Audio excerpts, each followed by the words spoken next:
পশ্চিমবঙ্গে মুখ্য নির্বাচন আধিকারিক দপ্তরের তরফ থেকে এসআইআর ফর্ম নিয়ে একটি বিশেষ বিজ্ঞপ্তি জারি করা হয়েছে। সেই বিজ্ঞপ্তিতে কিন্তু এসআইআর ফর্ম ফিল আপের কিছু নির্দিষ্ট নিয়মাবলীর কথা জানানো হয়েছে। সেই নির্দিষ্ট নিয়ম মেনে প্রত্যেককেই কিন্তু ফর্ম ফিল আপ করতে হবে। সেই নির্দিষ্ট নিয়মাবলী না মেনে ফর্ম ফিল আপ করা হয় তো সেক্ষেত্রে কিন্তু আপনাদের ফর্মটি বাতিল হতে পারে। তো মুখ্য নির্বাচন আধিকারিক দপ্তরের তরফ থেকে যে বিজ্ঞপ্তিটি জারি করা হয়েছে সেই বিজ্ঞপ্তিতে কী জানানো হয়েছে বিস্তারিত আজকের ভিডিওতে জেনে নেব। তো এখানে আপনারা দেখতে পাচ্ছেন, এখানে প্রথমে বলা হয়েছে ইউনিক কিউআর কোডযুক্ত গণনা ফর্মটি আবেদনকারী স্বহস্তে পূর্ণ স্বাক্ষর বা আঙুলের ছাপ দিয়ে স্বাক্ষর করতে হবে। অর্থাৎ এসআইআর ফর্মে আপনাদেরকে কিন্তু লাস্টের দিকে নিচের দিকে দেখবেন আবেদনকারীর স্বাক্ষরের জায়গা রয়েছে, সেখানে কিন্তু আবেদনকারীকে স্বাক্ষর করতে হবে। যদি স্বাক্ষর করতে না জানে সেক্ষেত্রে আপনাদেরকে আঙুলের ছাপ দিতে হবে। এরপর বলা হয়েছে কোনো ভুল এন্ট্রি হলে একটি মাত্র দাগ কেটে সংশোধন করতে হবে এবং একই সারির ফাঁকা জায়গায় সঠিক তথ্য লিখতে হবে। অর্থাৎ যদি ফর্ম ফিল আপের সময় কোনো ঘরে যদি আপনারা ভুল তথ্য দিয়ে থাকেন তো সেক্ষেত্রে সেই ভুল তথ্যটিকে আপনাদেরকে একটি দাগ দিয়ে কেটে দিতে হবে এবং তার পাশে আপনাদেরকে সঠিক তথ্যটি লিখে দিতে হবে। এরপর বলা হয়েছে অভিবাসী শ্রমিক বা অন্যান্যদের মধ্যে যদি কেউ নিজে স্বাক্ষর করতে না পারেন তবে একই পরিবারের এমন কোনো ভোটার আছে যার নাম ভোটার তালিকায় অন্তর্ভুক্ত রয়েছে, তিনি তার পক্ষে স্বাক্ষর করতে পারেন। এক্ষেত্রে স্বাক্ষরকারীর পূর্ণ নাম এবং আবেদনকারীর সঙ্গে সম্পর্কটি স্পষ্টভাবে লিখতে হবে।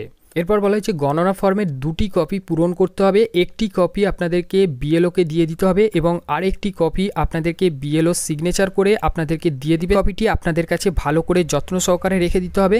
তো এখানে বলা হয়েছে পূর্ণভাবে পূরণ করা স্বাক্ষরিত একটি কপি সংশ্লিষ্ট বুথ লেভেলের আধিকারিক বিএলও গ্রহণ করবেন। অর্থাৎ একটি কপি বিএলও নিয়ে নেবেন, অপর কপিটি বুথ লেভেল আধিকারিক বিএলও দ্বারা গৃহীত আবেদনকারী বা তার পরিবারের কাছে সংরক্ষিত থাকবে। অর্থাৎ আবেদনকারীকে একটি কপি দিয়ে যাবে, সেই একটি কপি আপনাদেরকে ভালো করে সংরক্ষিত করে রাখতে হবে। এরপর বলা হয়েছে বুথ লেভেলের আধিকারিক বিএলও গৃহীত পরিদর্শনের সময় বিএলও অ্যাপে ভোটারের ছবি তুলবেন। গণনা ফর্ম অর্থাৎ এসআইআর ফর্মে ছবি লাগানো ঐচ্ছিক, অর্থাৎ আপনারা চাইলে ছবি লাগাতে পারেন, যদি না চান ছবি না দিলেও চলবে। এখানে কিন্তু ছবি লাগানো বাধ্যতামূলক নয়, এমনটাই জানানো হয়েছে নির্বাচন কমিশনের তরফ থেকে। ফর্মে নির্ধারিত ফাঁকা স্থানে মানানসই যে কোনো বর্তমান ছবি লাগানো যেতে পারে।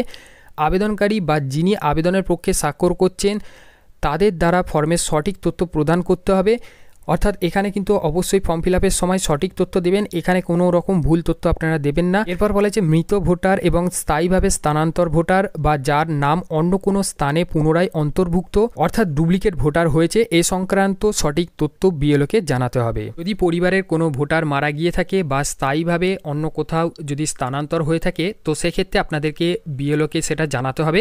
এরপর বলা হয়েছে বিএলএ যারা দিনে সর্বাধিক 50টি গণনা ফর্ম আবেদনকারীর পক্ষে বিএলওর কাছে জমা দেবে তাদের সাদা কাগজে একটি স্বঘোষণাপত্র দিতে হবে যে ফর্মে প্রদত্ত তথ্য সত্য এবং ভোটার তাদের উপস্থিতিতে স্বাক্ষর করেছেন। সেই ঘোষণায় বিএলএদের ফোন নাম্বার, ঠিকানা, পার্ট নাম্বার এবং সিরিয়াল নাম্বার উল্লেখ করতে হবে।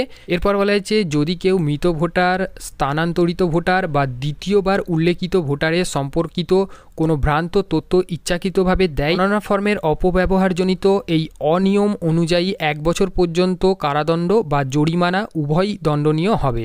লেভেল আধিকারিক বিএলও আবেদনকারী বা তার পরিবারের সদস্য কর্তৃক জমা দেওয়া ফর্মের তথ্য যাচাই করে স্বাক্ষর করবেন। অর্থাৎ আপনাদের যিনি বিএলও ফর্মটি সংগ্রহ করতে যাওয়ার সময় তারা ফর্মে দেওয়া সমস্ত তথ্যগুলোকে ভেরিফাই করবে, ভেরিফাই করার পর তারা ফর্মে স্বাক্ষর করবে এবং বিএলও কর্তৃক ভুল যাচাই অনুযায়ী শাস্তিযোগ্য হবে।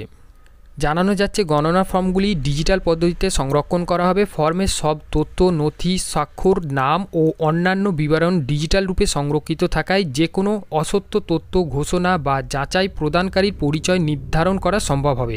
এরপর বলেছে 28/10/2025 তারিখে ভোটার তালিকায় যাদের নাম অন্তর্ভুক্ত রয়েছে কিন্তু যারা এখনও গণনা ফর্ম পাননি তাদের ক্ষেত্রে তারা যোগাযোগ করতে পারেন। এখানে টোল ফ্রি নাম্বার দেওয়া রয়েছে, এছাড়াও হোয়াটসঅ্যাপ নাম্বার রয়েছে, এছাড়া ইমেল আইডি রয়েছে। এই নাম্বারগুলোতে আপনারা যোগাযোগ করতে পারেন এবং সেখানে যোগাযোগের সময় আপনাদের নিজেদের নাম, বিধানসভা কেন্দ্রের নাম এবং আপনাদের পার্ট নাম্বার, সিরিয়াল নাম্বার এইগুলো কিন্তু আপনাদেরকে দিতে হবে। এছাড়া ফর্ম পূরণের সহায়তার জন্য আপনারা এই টোল ফ্রি নাম্বারে যোগাযোগ করতে পারেন। অর্থাৎ ফর্ম ফিল আপ নিয়ে যদি আপনাদের কোনো সমস্যা থাকে তো সেক্ষেত্রে কিন্তু আপনারা এই টোল ফ্রি নাম্বারে যোগাযোগ করে আপনাদের সমস্যার সমাধান করে নিতে পারেন। তো এই ছিল আজকের একটা ছোটো আপডেট। তো ভিডিওটি যদি ভালো লেগে থাকে অবশ্যই ভিডিওটিতে একটি লাইক দিয়ে দিবেন এবং বন্ধুদের সঙ্গে ভিডিওটি প্রচুর পরিমাণে শেয়ার করবেন এবং আমাদের সঙ্গে যুক্ত থাকার জন্য পরবর্তী নেক্সট আপডেটগুলো পাওয়ার জন্য চ্যানেলটি সাবস্ক্রাইব করে পাশের বেল আইকনটি টিপে নোটিফিকেশন অল করে রাখবেন।